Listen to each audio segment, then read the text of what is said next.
Що якщо я скажу, що крутий візуал – це не питання великих грошей, і що це може робити навіть соло-контент-креатор? Потрібна одна навичка – звичайна фотографія. Сьогодні я покажу, як знімати статичний візуальний контент так, щоб всі його оцінювали на вищому рівні. Про створення візуалу за допомогою штучного інтелекту ми теж поговоримо, але не в цьому відео. Тому підписуйтесь і, скоріше за все, ви побачите нові відео на цьому каналі. Спочатку давайте розповім, навіщо автору контенту зараз мати таку навичку фотографувати. Відкрий будь-яку соцмережу. Instagram, YouTube, Pinterest або навіть Twitter, який вже давно X, але я досі не звик. Скрізь є статичний візуал, але він дуже часто якось дуже ідеально виглядає.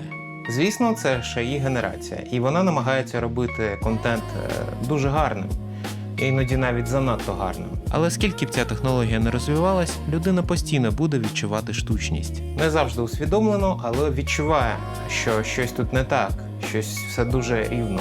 Тому у 26-му році автентичність виходить на передній план, так як люди хочуть бачити щось натуральне та справжнє. Тому в мережі з'явився тренд на погану, недороблену, але живу картинку. Навичку фотографії намагаються поховати вже десятки років, але вона постійно повертається. І саме її ми сьогодні опануємо. Привіт, ютубе! Є один такий страх, який з'являється майже у кожного, хто стає соло-креатором. Як себе гарно зняти, якщо я зовсім один? Перше, що спадає на думку, це селфі. Але це не завжди естетично і виглядає іноді дуже непрофесійно. Може знайти когось, хто допоміг би? Але навіть якщо і є така людина, то дуже важко пояснити непрофесіоналам, що ти саме хочеш зловити у цьому кадрі. Контент-креатор бачить сцену інакше. Світло, композицію, моменти. А людина, яка просто тримає телефон, вона знімає те, що бачить сама. І це нормально, не всі мають бути контент-мейкерами. Тому зйомка в соло – це не недолік, це свобода. Ви повністю самі вирішуєте, самі бачите сцену та самі вибираєте моменти. Головне, що потрібно – це ваш смартфон, розуміння світла та якась опора. Це може бути якийсь штатив або підвіконня, стіл, якийсь паркан, будь-що стійке, на що можна поставити свій телефон або камеру. Якщо є iPhone та Apple Watch, то все взагалі дуже просто. Фіксуйте телефон на штативі, відходите і знімаєте все з годинника. Головне, увімкніть режим фотографування з відліком, щоб встигнути зайняти позицію.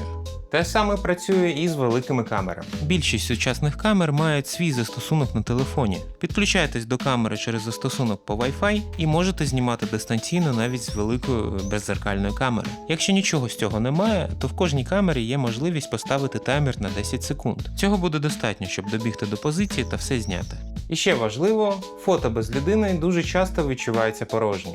Навіть найкрасивіша локація без головного героя – це просто пустий пейзаж. Тому ці пейзажі краще заповнювати собою. До речі, я продовжую дотримуватися своєї традиції і знов зробив статтю у Notion, де зібрав усі топові поради про те, як знімати самого себе. Посилання буде в описі. Ось я купив собі новий телефон, який знімає краще, ніж деякі бездзеркалки 5-річної давнини. Виходжу на вулицю, і моє перше відчуття – це повне нерозуміння, що робити, куди дивитись. Навіть в Європі, начебто нічого знімати, але ж, навколо все є, все дуже гарно. Це досить класична проблема, коли немає чіткої задачі для зйомки. Фотографія повинна закривати якусь мету, і ми маємо досягати якогось результату при створенні фотоконтенту. Коротко кажучи, розповідати історію через фотографію. Наприклад, якщо розповідати про проблему надспоживання контенту в соцмережах, можна зняти людей здалеку, показати, як вони тримають телефони в руках і зовсім нічого не помічають навколо. Це вже готовий сюжет в одному кадрі. Все залежить від ідеї контент-креатора, яку він хоче втілити в життя. І залежно від цього, треба шукати такий сюжет, який буде задовільняти цю ідею. Давайте поговоримо про налаштування камери. Неважливо, що ви використовуєте велику камеру або звичайний телефон, є моменти, на які треба звертати увагу. Якщо знімати на стандартний застосунок камери на телефоні без додаткових налаштувань, в більшості випадків ми не отримуємо контрольованого результату. Телефон, як і будь-яка камера, на автоматичних налаштуваннях сама підбирає контраст, сама підбирає яскравість, налаштовує кольори. Також в сучасних телефонах використовується багато штучного інтелекту, і це, на жаль, може повністю вбити ідею та атмосферу кадру, який ми хотіли зняти. Тому спочатку треба зробити деякі налаштування. Я їх зараз покажу вам на своєму телефоні.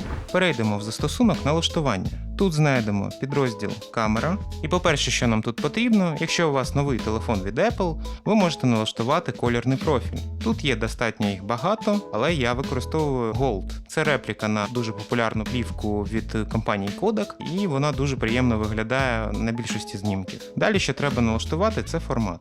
У форматах, перш за все, треба обрати, в яких форматах буде записуватися зображення застосунку камера. Є найефективніший, який працює загалом добре на всіх пристроях Apple, а є найсумісніший, який підтримується повністю усіма програмами та усіма операційними системами. Я саме його постійно використовую і ніколи не змінюю це налаштування.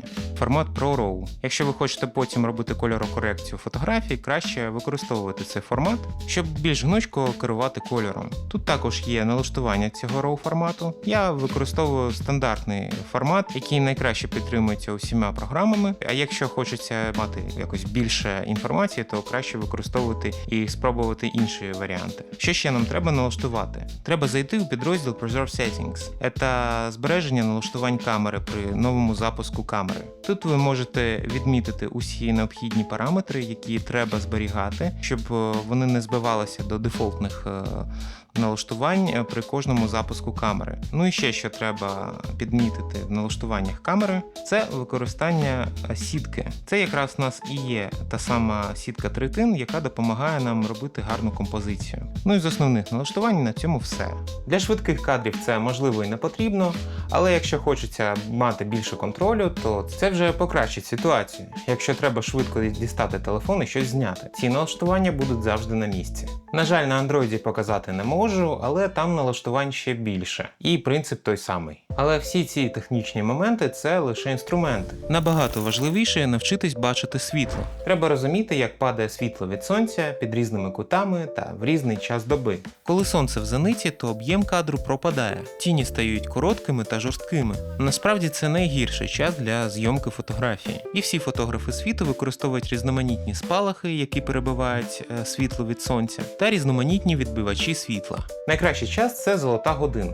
Це приблизно 1 година після сходу та 1 година до заходу сонця. Світло в цей час м'яке, тепле, довгі тіні дають глибину та об'єм, це виглядає живіше і, так би мовити, кіношніше. Але це не означає, що вдень знімати не можна. В обідній час краще знімати десь в тіні або використовувати світло від сонця як контрове, яке буде підсвічувати лише контури об'єкта або моделі. Насправді секрет гарного фото в контрастах. Найважливіші – це кольоровий контраст та контраст яскравості. Кольоровий контраст – це коли домінуючі кольори у зображенні стоять протилежно на кольоровому колі, і таким чином вони дуже добре контрастують один одному. Наприклад, помаранчевий та синій – це класична голлівудська схема. Вона одразу робить кадр живішим. Контраст яскравості – це різниця між темними та світлими ділянками кадру. Чим цей контраст вище, тим сильніше наш погляд фіксується на цьому об'єкті. Телефонна камера не завжди може передати гарно ці контрасти, як дорогий об'єктив та доросла камера. Тому тут стає дуже важливою композиція. Вона буде дуже добре це компенсувати. Правило третин – це найпростіший та найефективніший інструмент. Уявіть, що кадр поділений на 3 частини – по горизонталі та по вертикалі. Ставите головний об'єкт на лініях або точках перетину, і композиція вже працює. Це один з найпростіших прийомів, який завжди працює добре. Якщо ви знімаєте для соцмереж, то не зупиняйтеся на одному кадрі. Знімайте серію та збирайте карусель. Принцип простий. Просто використовуйте різні крупності. Загальний план, середній, ближній, деталь – це вже маленька історія, яка може затримати людину набагато довше, ніж одне зображення. Також каруселі можна розбавляти живими фото. Це короткі статичні відео та, наприклад, таймлапси. Виглядає як фотка, але наче дихає. Для цього тільки потрібна якась надійна опора для камери. До речі, про сторітелінг та про те, як збудувати свою власну історію, вже є готове відео на каналі. Лінк, як завжди, залишу там, де і завжди. Ладно, давайте поговоримо про те, як знімати фото вдома.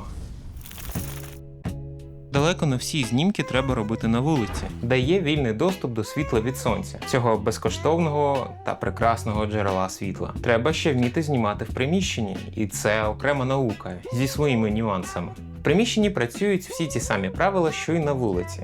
Це налаштування камери, це контрасти всілякі та навіть композиція. Але є свої особливості, про які ми зараз поговоримо. Зазвичай з якісних безкоштовних джерел світла в нас вдома є тільки вікно. І це вже непогано, якщо вміти з цим працювати. Перший нюанс – це кольорові стіни та кольорові предмети навколо. Якщо у вас стіна якогось насиченого кольору, вона буде відбивати своє світло і даватиме паразитний відтінок на весь кадр. Це важко виправити на пості без втрати природності. Тому краще це врахувати на самому початку та змінити фон на якийсь більш нейтральний. Другий нюанс – це жорсткість світла. Пряме сонце через вікно може давати різкі тіні, які, м'яко кажучи, не завжди виглядають добре. Пом'якшити це дуже просто. Достатньо тюлі на вікні. Вона розсіює світло і робить його м'якішим. По суті, це простий та безкоштовний замінник дорогого професійного світла зі софтбоксом. Але якщо світла з вікна недостатньо, то не соромтеся використовувати звичайне практичне світло вдома. Ось, наприклад, як така лампочка. Торшер у кутку, підсвітка під полицями. Навіть звичайна настільна лампа може дати цікаву живу атмосферу. Іноді навіть більш атмосферну, ніж рівне студійне світло, бо так виглядає більш натурально та по-домашньому. Відмічу часту помилку – знімати впритул до стіни. Якщо навіть у вас ідеальне світло та суперпрофесійний об'єктив з камерою, впритул до стіни весь об'єм пропадає. Кадр стає плоским та нецікавим, немов фото на документи. Рішення просте – відійти від стіни хоча б на один крок. Одразу з'являється простір між об'єктом зйомки та фоном, і тим самим з'являється глибина та повітря в кадрі. Про обробку фото буде якось іншим разом, але мені правда є що сказати. Тому оформлюйте підписочку на цей канал, щоб не пропустити нові відео. Давайте швидко пройдемо по тому, що сьогодні розібрали. Соло-зйомка – це не обмеження, це свобода. Для цього потрібно розуміти, як падає світло та якась опора у вигляді штативу. Шукайте задачу перед тим, як знімати. Кадр без історії не затримує погляд надовго. Стежте за геометрією кадру та його контрастами, та знімайте серіями, бо каруселі краще розказують історію, ніж одне фото. Та не бійтеся використовувати креативні рішення при зйомці в приміщенні. Не завжди треба використовувати професійне світло зі всілякими софтбоксами. І головне, секрет крутого візуалу не в камері та будь-якому іншому обладнанні. Це все лише інструменти. Секрет у вашому баченні сцени ще до того, як ви нажмете на спуск затвору. Нагадую, що я приготував статтю в Notion з порадами про те, як знімати самого себе. Ссылка буде в описі. А якщо вам відео сподобалось, то ставте лайк. Тут я розповідаю про соло-контент-мейкінг. А ці два відео будуть максимально актуальними для вашого наступного перегляду, якщо ви їх ще не бачили, звісно. Підписуйтесь на ArnVMG, а плюс